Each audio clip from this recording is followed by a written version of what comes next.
France, August 1944. Sergeant William McAllister lay in the mud 50 yards from a German checkpoint watching 7 enemy soldiers guard a bridge he absolutely had to capture. The bridge was wired with enough explosives to send it into orbit. A German engineer sat in a sandbagged bunker with his hand resting on a detonator plunger. One wrong sound, one shout, one gunshot, one footstep on a loose stone, and he would push that plunger.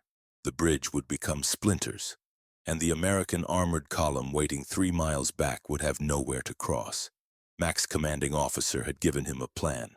Knife attack, get close, kill them quietly, standard procedure. Mac had nodded and said nothing, but he knew the truth. Knife attacks only worked in movies.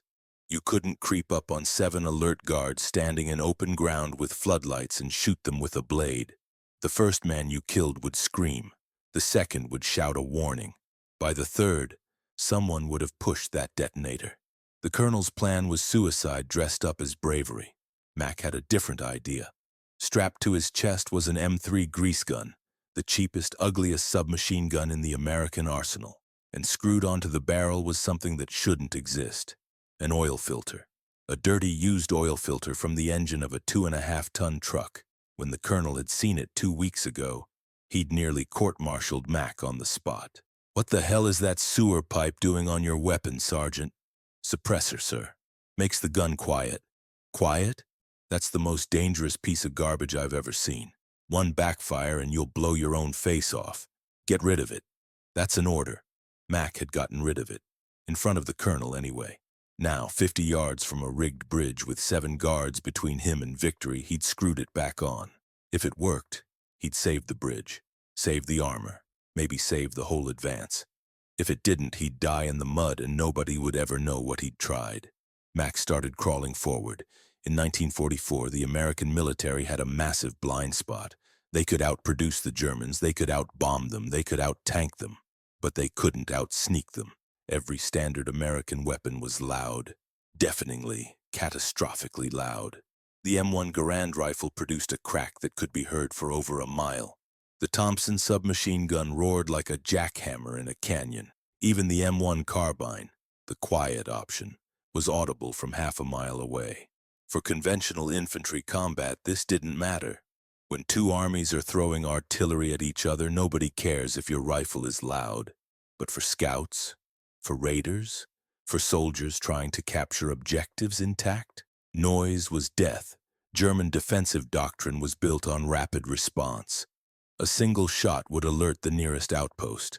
Within seconds, mortar coordinates would be called in. Within minutes, a counterattack would be forming. American commanders understood this problem. Their solution was simple: don't shoot. Knife attacks, strangling, bayonets in the dark, silent killing that required getting close enough to smell your enemy's breath. The problem was that close meant suicidal. German guards weren't idiots. They positioned themselves with overlapping fields of view. They used tripwires and flares. They kept their weapons ready and their eyes moving. Getting within arm's reach of an alert German sentry without being detected was almost impossible. Getting close to 7 of them simultaneously was beyond impossible. American special operations suffered constant casualties from silent attacks that turned loud the moment someone tripped, coughed, or stepped on a dry branch. The brass knew suppressed weapons existed. The British had developed them. The OSS used them occasionally. But official American doctrine rejected suppressors. Too unreliable, they said. Too specialized. Too likely to malfunction at the critical moment. The generals preferred to send men with knives against men with machine guns until someone decided to solve the problem himself. Mac wasn't an engineer. He wasn't a weapons designer. He wasn't some genius inventor with a workshop and a PhD. He was a mechanic, a grease monkey from Detroit who'd spent 10 years fixing cars before the army grabbed him. But mechanics understand something that generals often forget. Everything is just a system. Find the right parts, put them together the right way, and you can build anything, including a suppressor that shouldn't work, but did. Mac built his sewer pipe. The idea came from a simple observation. Mac had noticed that the OSS guys, the spies and saboteurs who operated behind enemy lines, sometimes carried suppressed weapons. He'd seen one once. A beautiful piece of engineering, a precision machine probably cost a fortune. He'd asked if he could get one. The answer was no. Suppressors were for special operations, for commandos, for people who mattered. Regular infantry sergeants were expected to die quietly with a knife in their hand. Mac decided to build his own. The principle of a suppressor is actually simple. When a gun fires, it produces two sounds. The first is the mechanical action, the hammer hitting, the slide cycling. That's relatively quiet. The second sound is the gas explosion. When the bullet leaves the barrel, high-pressure gas expands rapidly into the atmosphere. That expansion creates a thunderclap, the bang that everyone hears. A suppressor traps that gas and lets it expand slowly through a series of baffles. The same amount of gas is released, but over a longer time period. Instead of a thunderclap, you get a whisper. Mac knew all this. He'd read about it, talked to OSS armorers, studied the theory. The problem was building one. Precision suppressors required precision machining. Baffles had to be perfectly spaced. Chambers had to be exactly sized. The tolerances were measured in thousandths of an inch. Mac didn't have access to precision machine tools, but he did have access to the motor pool.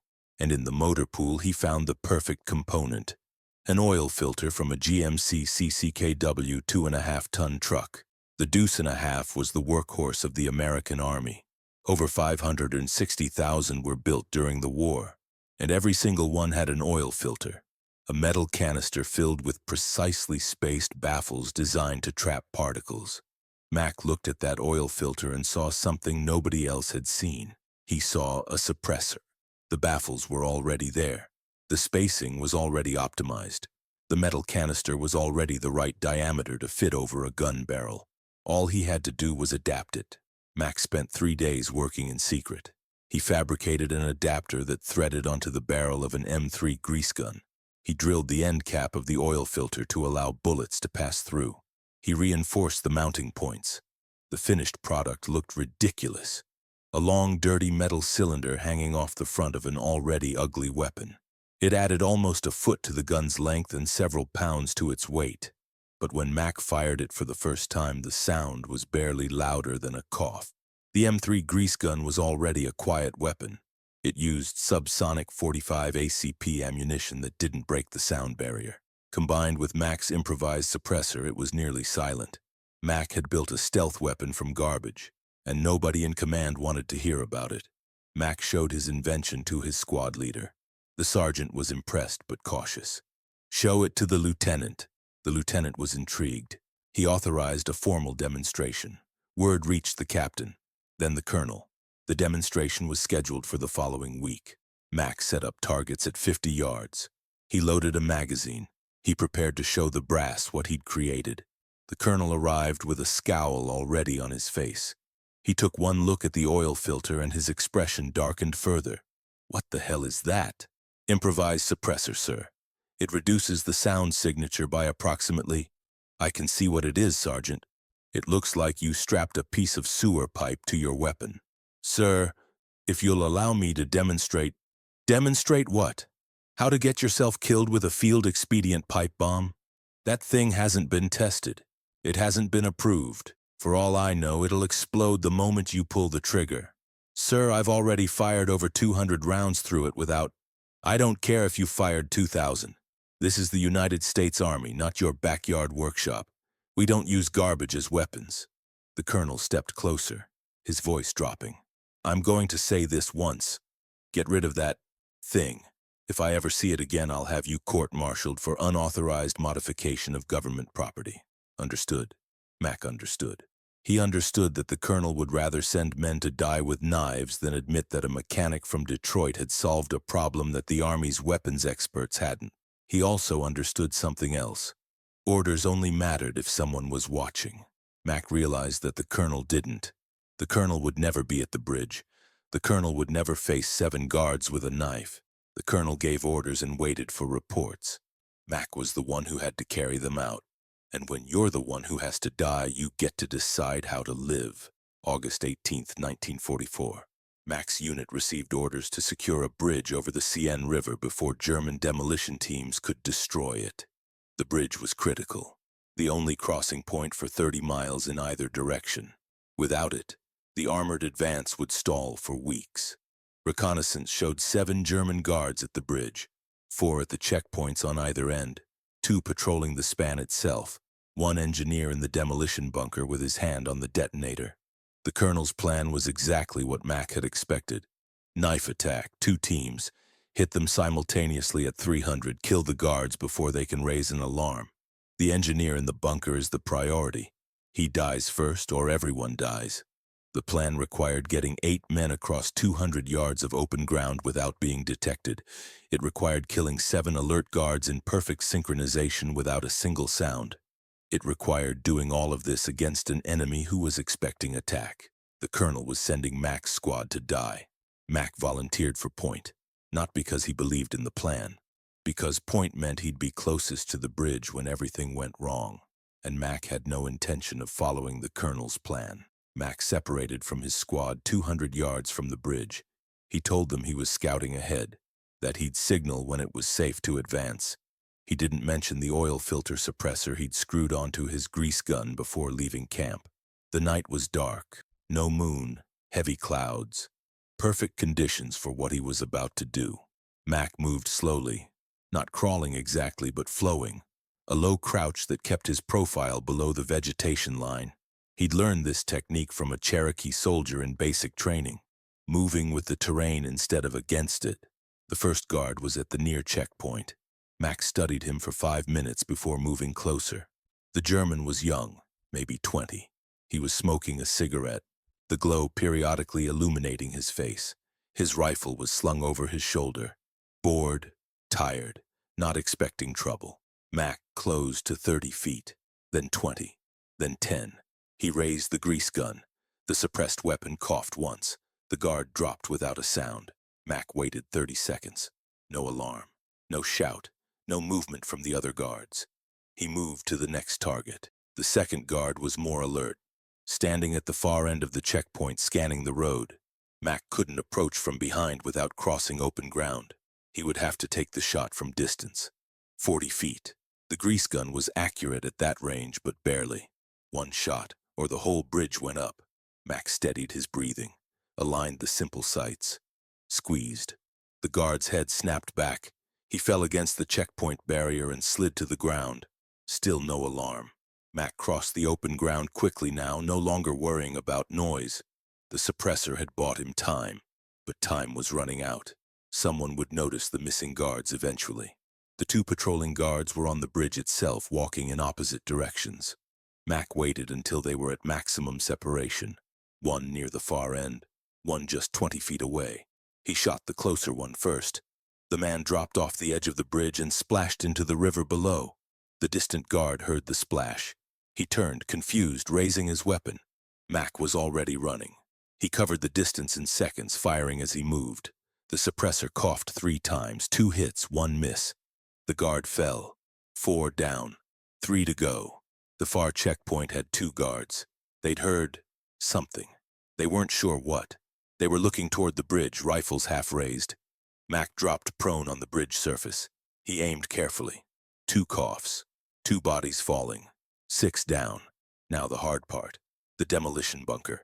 The engineer was inside a sandbagged emplacement at the center of the bridge. His hand was on the detonator. Mac couldn't see him clearly through the bunker's firing slit. He couldn't take the shot without knowing exactly where the man was positioned. If he missed, if the engineer had even half a second to push that plunger, everything Mac had done would be for nothing. He considered his options. Rush the bunker. The engineer would hear him coming and detonate. Call for the squad. By the time they arrived, the engineer would have noticed his missing guards. There was only one choice. Mac started talking. Hey, you in the bunker. He spoke in broken German, words he'd learned from captured phrase books. Your guards are dead, all of them, you're alone. Silence from the bunker.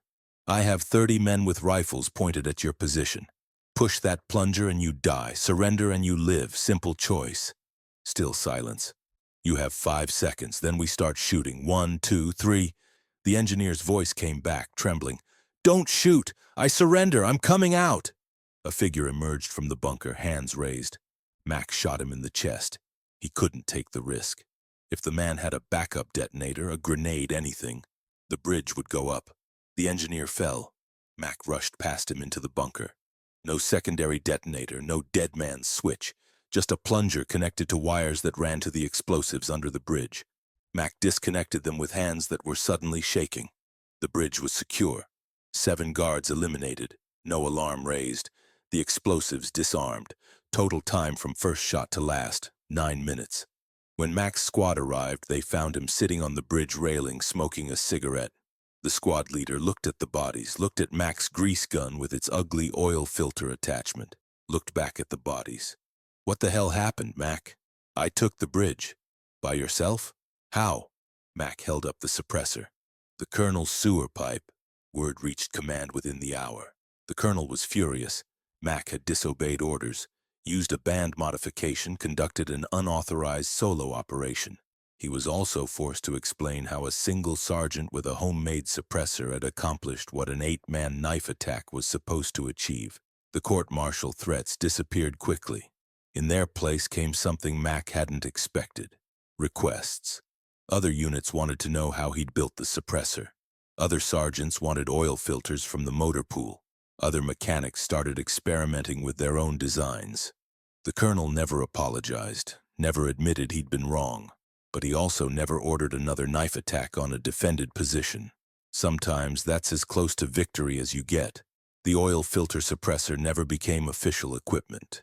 The war ended before it could be properly tested, evaluated, and adopted. The Army went back to its precision-machined, expensive, officially approved suppressors. But Mac's invention didn't disappear. In the decades after the war, improvised suppressors became legendary in special operations communities. Soldiers in Vietnam, Iraq, and Afghanistan built similar devices when official equipment wasn't available. The principle Mac discovered, that cheap improvised solutions could sometimes outperform expensive official ones, became a cornerstone of special operations thinking. Today, certain oil filter adapters are actually legal accessories for civilian suppressors. The same concept, refined and commercialized. All because a mechanic from Detroit looked at a piece of garbage and saw a weapon. The generals called it stupid, called it dangerous, called it a sewer pipe that would blow his face off. Mac called it the tool that let him take a bridge without waking the guards. William McAllister went home after the war. He opened an auto shop in Detroit, fixed cars for 40 years, raised 3 kids, never talked much about what he'd done in France, but he kept one souvenir in his office. A battered, dented oil filter with a hole drilled through the end cap. When customers asked about it, he'd smile. "Just an old part," he'd say. "Doesn't work anymore." He never told them that it had worked exactly once, and that once was enough. The generals wanted him to die with a knife in his hand. Mac decided to live with the suppressor he built from garbage. Sometimes the weapon that saves your life is the one that everyone tells you to throw away. And sometimes the soldier who wins the war is the one who ignores the orders that would get him killed. If this story of improvised genius and defying the brass gripped you, smash that subscribe button right now. This channel uncovered the forgotten stories of World War II, the inventors who were ignored, the warriors who broke the rules, and the moments that changed everything. Tap that bell icon so you never miss when I drop a new video. And I need to hear from you. Drop a comment below. Would you have trusted a homemade suppressor with your life? Or would you have followed orders and gone in with a knife? Share this with someone who appreciates real military history. And if you want another incredible World War II story right now, the next video is already waiting on screen.